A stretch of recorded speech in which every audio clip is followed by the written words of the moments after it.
Hi hello welcome to this channel. எல்லாருக்கும் வணக்கம். ஆக்சுவலாக இந்த வீடியோ எதுக்குன்னா, எப்போவுமே நான் பிக் பாஸை பற்றி ரிவ்யூலாம் கொடுத்ததே கிடையாது. ஜஸ்ட் வீடியோ போடுவோம், அவ்வளோதான் என்னோட இது.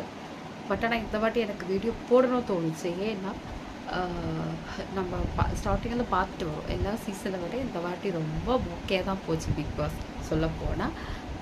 அதில் இருந்த ஆளுங்களும் சரி, இந்த விஷயங்களும் சரி, நிறைய மொக்கையாக தான் போச்சு. அது இன்ட்ரெஸ்ட்டாக உட்காந்து பார்க்குற அளவுக்குலாம் ஒன்றுமே கிடையாது. பட் ஆனால் அதில் ஸ்டார்டிங்லேருந்து பாரு கண்டென்ட் கொடுத்துட்டு இருந்தாங்க. அது பாசிட்டிவாகவோ இல்லை நெகட்டிவாகவோ ஏதோ ஒன்று கொடுத்துட்டு இருந்தாங்க. எனக்கு தெரிஞ்சு அவங்க 90 days ஏதோ ஒன்று பண்ணிக்கிட்டு அவங்க இருந்தனால சில வம்புகள் பேச்சுகள் கொஞ்சம் பார்க்குறதுக்காவது இருந்தது. அவங்க பண்ணிட்டு இருந்தது. அவங்களுக்கு ரெட் கார்டு கொடுக்காம இருந்திருக்கலாம். சப்போஸ் அவங்க எவ்வளோ விஷயம் ஸ்டார்டிங்கில் நிறைய தப்பு பண்ணாங்க, பேசுறது சண்டை போட, அது அப்படி அந்த கேமே அதுதான். அங்கே பேசுறது சண்டை போடுறது கத்துறது இதெல்லாம் தான் அந்த கேமே.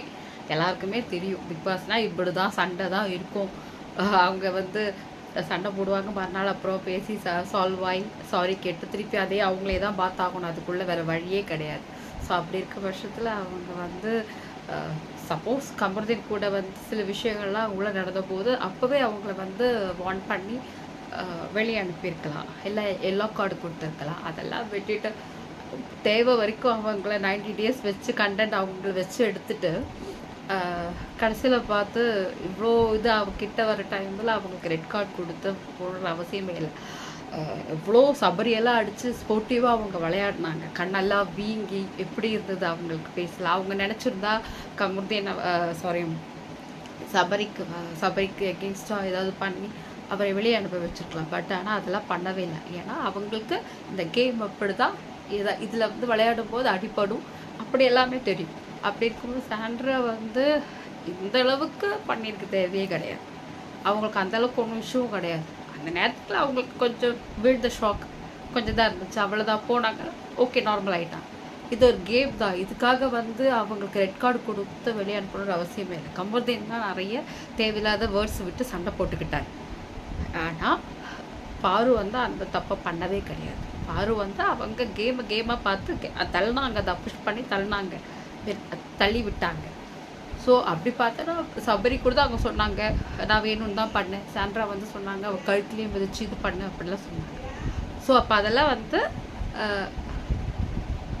இப்போ உங்கள் பண்ண தப்புனா அப்போ அவங்க பண்ண தப்பு தானே. ஸோ இது இனிமேல் இது மாதிரி பிக் பாஸில் இப்படிலாம் பண்ணாமல் இருக்கிறது நல்லது. ரெட் கார்டு எதுக்கு கொடுக்குறோன்னா, ரொம்ப வன்முறையை இது பண்ணும்போதோ இல்லை நிறைய பிரச்சனைகள் வரும்போது. இப்போ கமருதீன் பண்ணது பேசின தப்பு அவருக்கு கொடுத்துருக்கலாம். ஆனால் பார்வதிக்கு கொடுத்தது சரியே இல்லை. பிக் பாஸ் பார்க்குற இன்ட்ரெஸ்டே போச்சு. இந்த சீசன் ரொம்ப ஏற்கனவே மொக்க. அதுவும் இவங்கெல்லாம் கொஞ்சம் கொஞ்சம் கண்டென்ட்லாம் கொடுத்துட்டு இருந்தாங்க, அதுவும் போச்சு.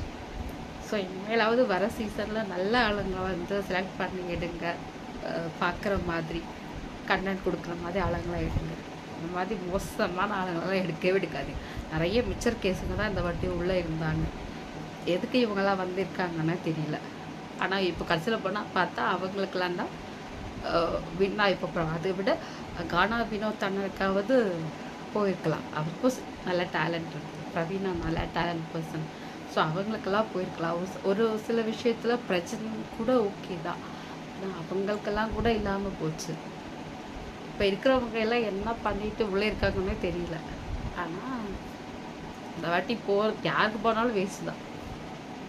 அதுக்கு பெஸ்ட்டு பாருவே பரவாயில்ல எனக்கு தெரிஞ்சு. தேங்க்யூ.